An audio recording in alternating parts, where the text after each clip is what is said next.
আসসালামু আলাইকুম। আমি নাজমা আক্তার, সহকারী শিক্ষিকা গণিত, ব্লুসি চাইল্ড স্কুল।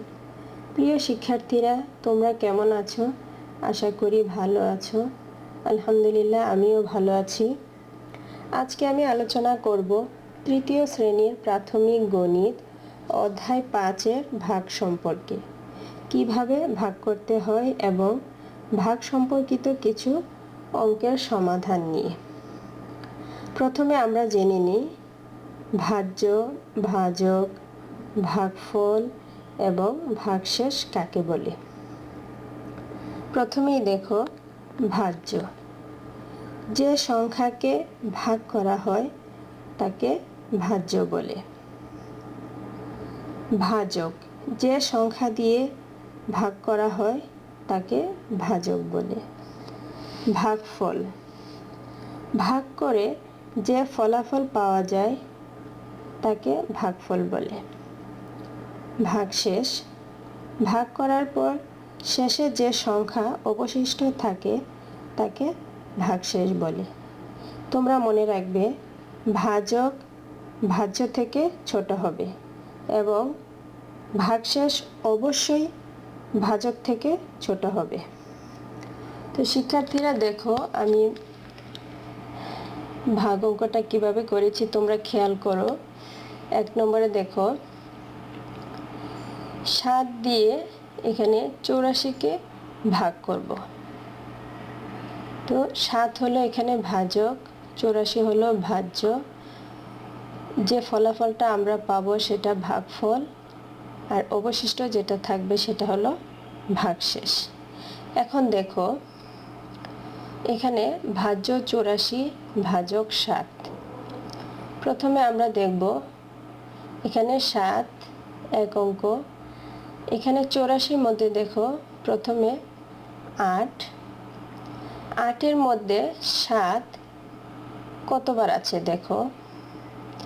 আমরা 7কে যদি একবার গুণ করি, 7 একে 7, তাহলে 8-এর মধ্যে একবার পাচ্ছি। যদি 2 দিয়ে গুণ করি 7কে, তাহলে 7 দ্বিগুণে 14, তাহলে 8-এর বেশি হয়ে যায়। তো 8-এর বেশি নেওয়া যাবে না, 8-এর মধ্যে রাখতে হবে। তাহলে দেখো, আমরা একবার গুণ করলেই পেয়ে যাচ্ছি। তাহলে 7 একে 7।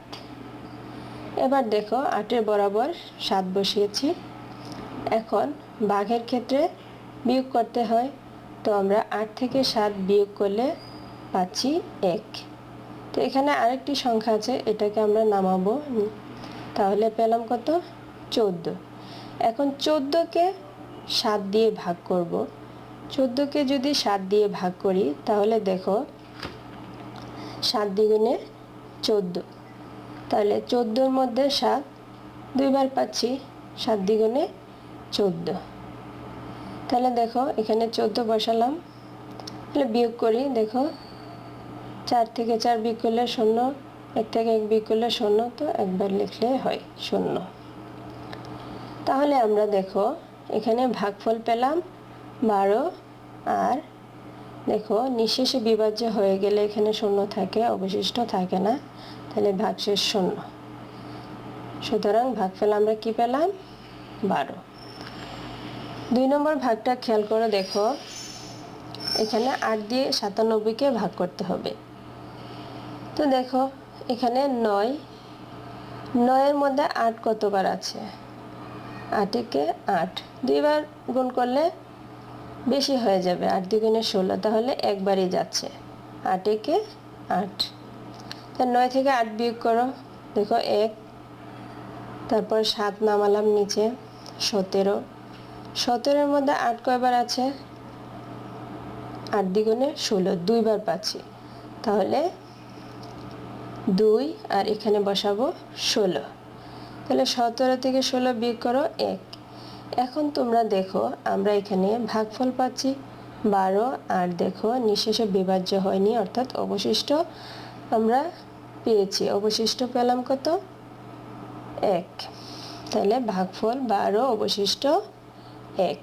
এবার আসো অনুশীলনের কথার অঙ্কগুলো সমাধান করি। দেখো 1 নম্বরে বলেছে 5টি ডিমের দাম 75 টাকা, একটি ডিমের দাম কত? তো 5টি ডিমের দাম 75 টাকা, একটি ডিমের দাম আরও কম হবে। তাহলে আমরা চলো ভাগ করি, ভাগের নিয়মে করি, অঙ্কটা সমাধান করি। দেখো 5টি ডিমের দাম 75 টাকা, সুতরাং একটি ডিমের দাম 75 ভাগ 5। দেখো তোমরা যদি 15 নামতে পারো তাহলে কিন্তু সহজে পেরে যাচ্ছ, 5 15 75। তারপরে দেখো তোমরা ডান পাশে রাফ করেও করতে পারবে, রাফটা খেয়াল করে দেখো। 75কে 5 দিয়ে ভাগ করব, তাহলে 7-এর মধ্যে 5 কয়বার আছে? একবার। তাহলে 5 একে 5 বিয়োগ করব, 7 থেকে 5 বিয়োগ করলে 2, আর এখানে 5 নামাবো, তাহলে পেলাম 25। 25কে যদি আমরা 5 দিয়ে ভাগ করি তাহলে পাচ্ছি 5 5-এ 25। তাহলে এখানে আমরা পেলাম কত?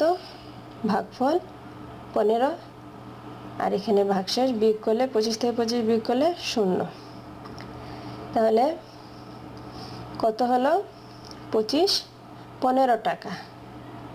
তাহলে দেখো উত্তর 15 টাকা। তারপর 2 নম্বরটা দেখো, শ্রেণীতে 41 জন শিক্ষার্থী আছে, প্রত্যেক বেঞ্চে 3 জন করে শিক্ষার্থী বসতে পারে, তাদের জন্য কতগুলো বেঞ্চের প্রয়োজন?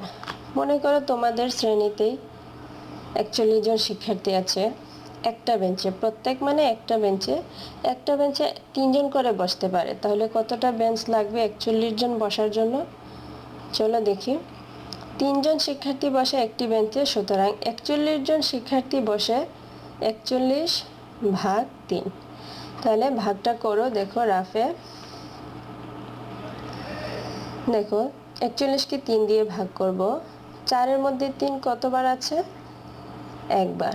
তাহলে আমরা লিখলাম 3 একে 3, 4 থেকে 3 বিয়োগ করলে 1, তারপর এখানে 1 নামাবো, পেলাম কত? 11। 11-এর মধ্যে 3 কতবার আছে? 3 বার, 3 থেকে 9। তাহলে বিয়োগ করো, বিয়োগ করলে কত থাকে?